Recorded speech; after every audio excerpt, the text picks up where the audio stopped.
Bismillahirrahmanirrahim. Assalamualaikum warahmatullahi wabarakatuh.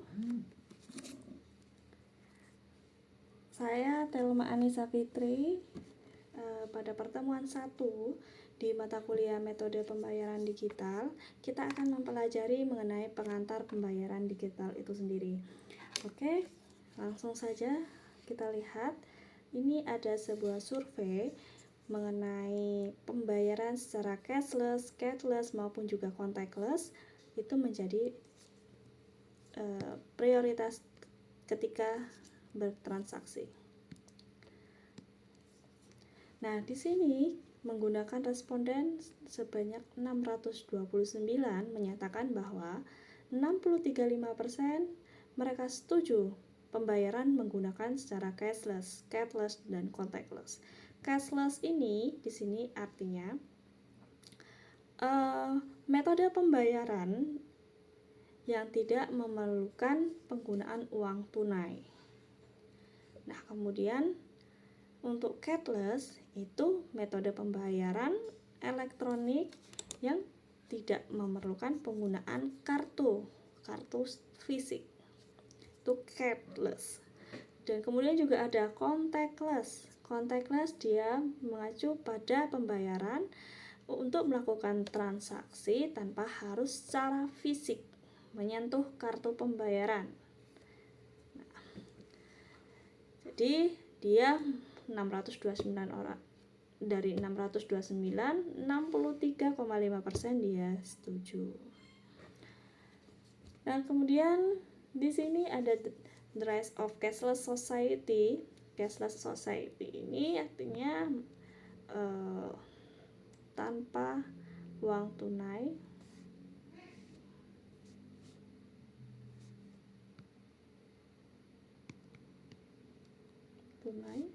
Cashless. Semua transaksi dilakukan secara fitur contactless dan cashless, di mana cashless dan cashless ini mendominasi sehingga penggunaan digital wallet, e-money, mobile banking ataupun yang lainnya ini akan semakin masif. Semakin masif di sini akan semakin mengalami peningkatan dalam hal digital, penggunaan digital. Oke, selanjutnya perkembangan pembayaran digital di Indonesia itu sendiri.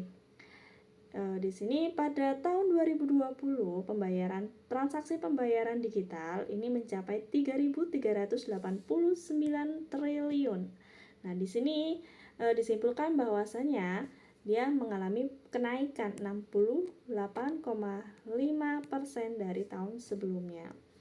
Nah, di sini artinya perkembangan pembayaran digital di Indonesia itu mengalami pertumbuhan yang sangat pesat. Salah satu faktornya apa yang kita ketahui adalah pertumbuhan e-commerce. Banyak yang bertransaksi di e-commerce. Banyak platform e-commerce. Tuh. Nah, selanjutnya nih kita lihat pertumbuhan e-commerce yang ada di Indonesia. Kita lihat money web visit, pengunjungan web dari platform e-commerce ini kita lihat ada 131 juta orang per bulan. Saya contohkan Shopee, dia adalah app store yang banyak di-download. Kemudian ada Tokped, diikuti dengan Lazada, banyak sekali. Ini dikunjungi 158 juta orang pengguna. Banyak sekali ya. Sekarang juga kita bisa berbelanja ada shopping di Instagram, fitur shopping. Di Facebook juga ada marketplace.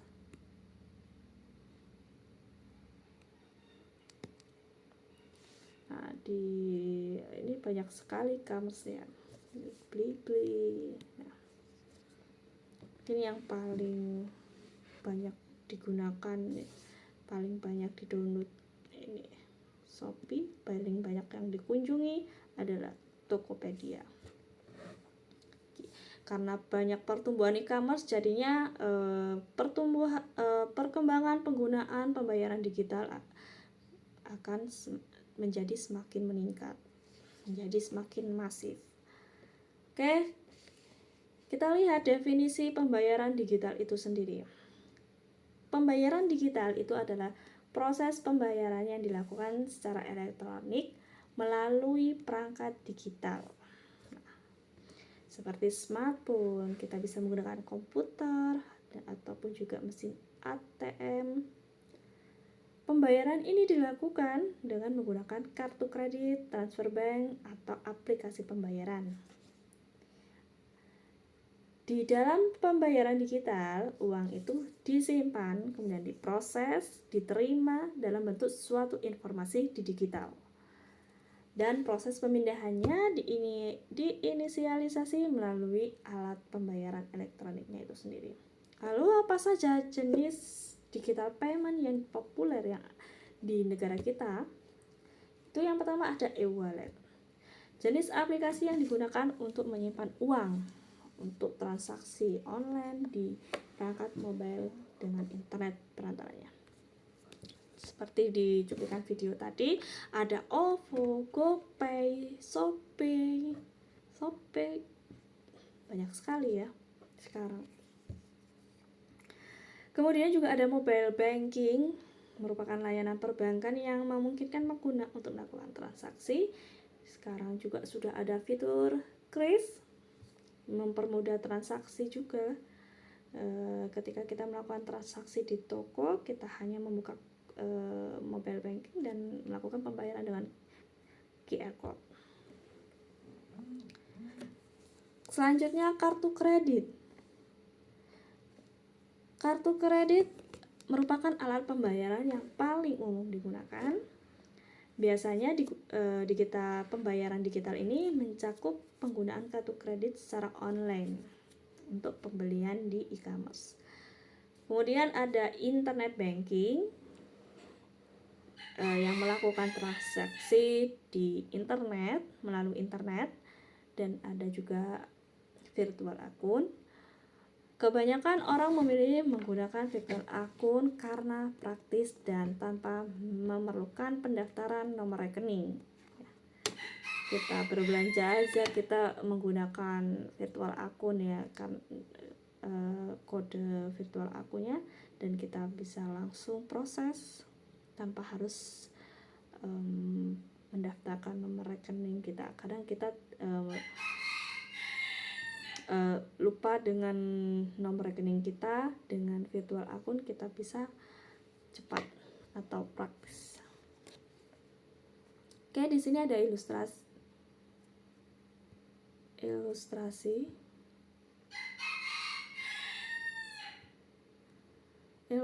peminjaman secara tradisional dan digital. Yang di sini ini ada tradisional dan di sini ada digital.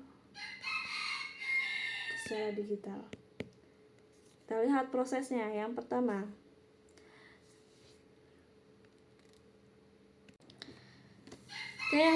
ada peminjaman secara tradisional. Apa yang kita harus lakukan? Nah, seseorang dia harus pergi terlebih dahulu ke bank untuk melakukan proses berkas. Kita membawa berkas, dia bertemu dengan tellernya. Kemudian setelah itu kita harus menunggu dan menerima receive decision. Setelah menerima receive decision, kesimpulan dari banknya apakah kita sesuai dengan persyaratannya atau tidak. Ketika kita sudah menerima persyaratan, menerima receive decision, kita harus pergi ke bank lagi. Nah, kemudian barulah receive funds, penerimaan dananya. Nah, itu memerlukan waktu beberapa hari. Berbeda lagi dengan kita melakukan peminjaman dengan secara digital. Nah, di sini hanya beberapa menit saja. Kita proses melalui smartphone kita, barulah proses pencairan dana. Tuh. seperti ini banyak sekali manfaat yang kita dapat ketika kita melakukan pembayaran digital. Contohnya kemudahan akses, tanpa perlu membawa berkas-berkas kita ke bank. Nah, kemudian juga ada kecepatan transaksi, proses kecepatan, pengolahan cepat karena hitungan menit. Yang ketiga ada kenyamanan. Jadi si peminjam tidak perlu repot-repot pergi ke bank, dia hanya di rumah dengan smartphone dan internetnya mereka, pencairan dana sudah bisa didapatkan. Nah, itu manfaatnya. Nah, ini adalah video di channel YouTube Bank Indonesia mengenai pembayaran digital, bisa kita lihat bersama-sama.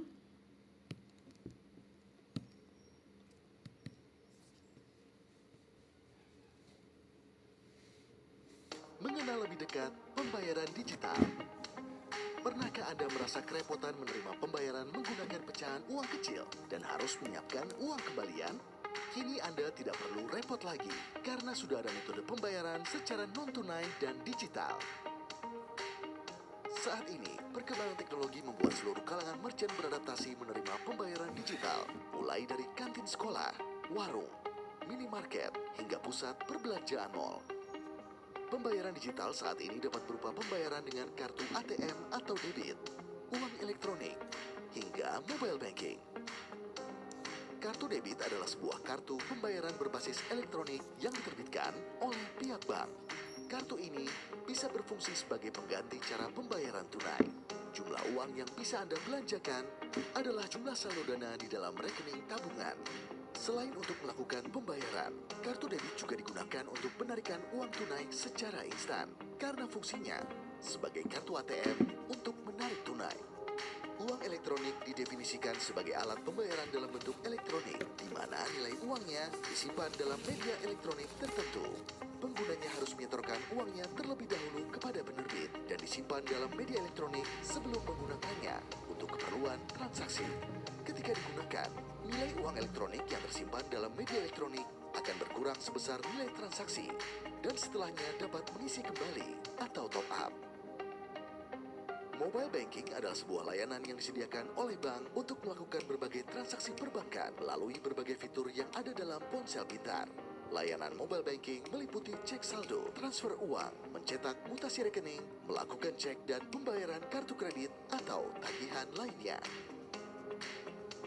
Quick Response Code Indonesian Standard atau QRIS adalah penyatuan berbagai macam QR dari berbagai penyelenggara jasa sistem pembayaran atau PJSP menggunakan QR Code. QRIS bukanlah aplikasi baru, melainkan sebuah standar QR Code yang diwajibkan bagi seluruh PJSP yang menggunakan QRIS. Tidak hanya mengikuti zaman, pembayaran digital juga mempunyai banyak manfaat, yaitu membangun kredit profile dengan mudah untuk kemudahan mendapatkan pinjaman. Transaksi dapat tercatat dan langsung masuk ke rekening. Penjualan tidak lagi perlu uang kembalian. Bebas dari risiko pencurian dan uang palsu, hingga meningkatkan penjualan karena mengikuti perkembangan tren perilaku customer. Yuk kita menggunakan pembayaran digital.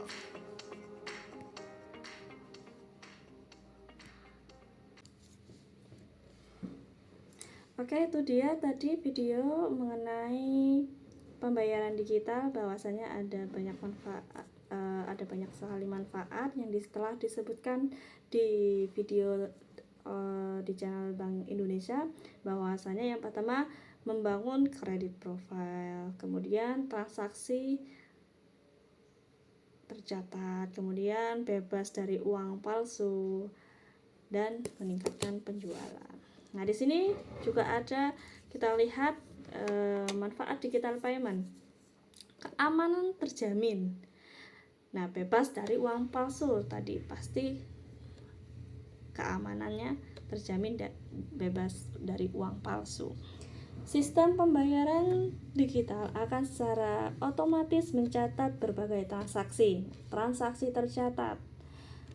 pada akhirnya transaksi itu akan sudah masuk ke rekening kita. Hal itu berbeda dengan pembayaran manual yang masih menggunakan kasir. Nah, kemudian yang kedua, lebih praktis. Mungkin bagi para pelaku usaha menggunakan metode pembayaran digital tidak perlu menyediakan uang pengembalian kepada konsumen yang membayar barangnya dengan uang lebih.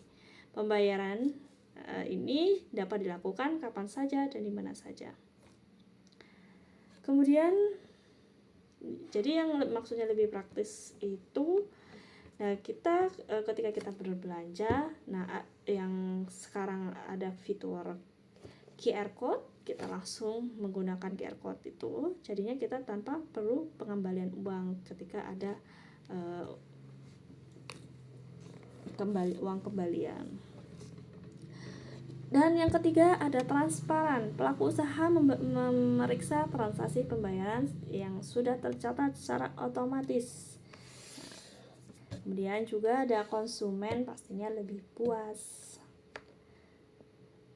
Nah, misalnya kita berbelanja di e-commerce, kita di salah satu platform marketplace Shopee misalnya, dia menyediakan banyak metode pembayaran, mulai dari virtual akun, transaksi bank, banyak sekali ya.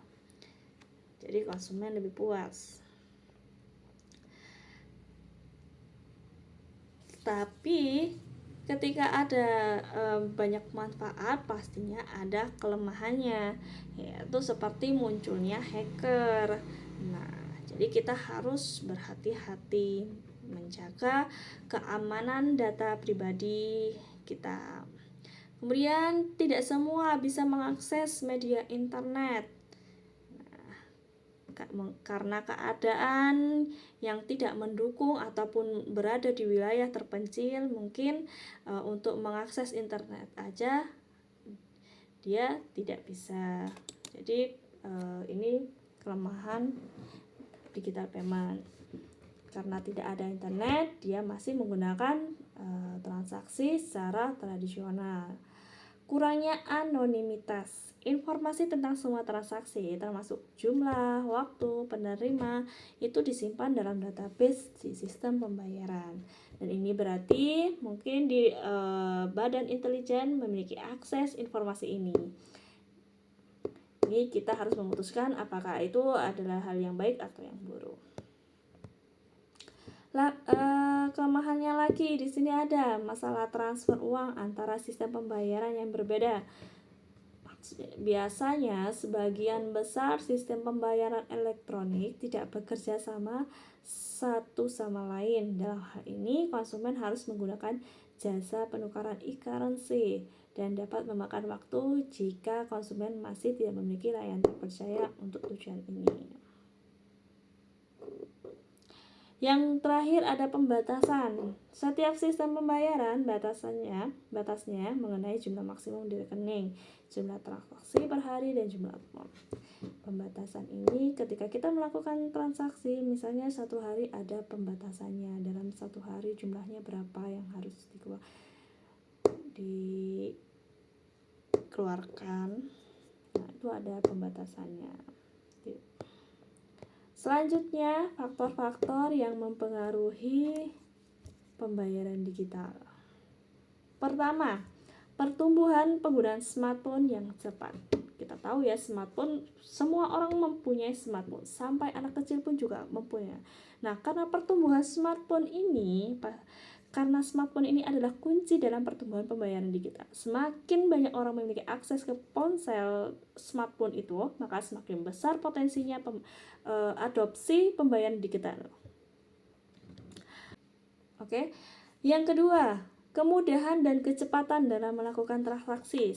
Seperti ilustrasi yang sebelumnya, ketika kita meminjam uang dengan secara langsung pergi ke bank, harus menunggu dan harus pergi ke bank lagi untuk pencairan dana, itu lebih mudah untuk dilakukan dengan cara melakukan proses peminjaman secara digital. Itu lebih cepat. Kemudian yang ketiga, adopsi teknologi baru oleh perusahaan dan masyarakat. Nah, di sini aplikasi yang mudah itu cenderung lebih digunakan oleh user pastinya. Kemudian di sini yang keempat itu mendukungan dari pemerintah dan regulasi yang mendukung perkembangan pembayaran digital. Yang kelima, di sini juga ada pertumbuhan e-commerce. Nah, perkembangan bisnis online atau e-commerce telah menjadi pendorong utama atau driver utama pertumbuhan pembayaran digital. Orang yang menggunakan pembayaran digital untuk membeli barang dan layanan secara online. Seperti halnya tadi, berapa juta orang telah melakukan transaksi di e-commerce. Banyak sekali ya. Sekarang e-commerce bermunculan. Dengan mudahnya seseorang bisa berbelanja. Itu dia mendorong pertumbuhan perkembangan pembayaran digital.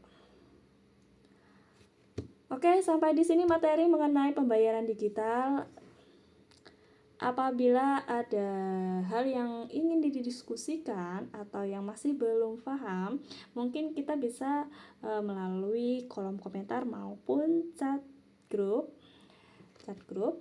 Nah, mungkin cukup sampai di sini materi kali ini. Semoga pada video kali ini bisa menambah wawasan teman-teman dalam materi pembayaran digital. Terima kasih atas perhatiannya. Wassalamualaikum warahmatullahi wabarakatuh.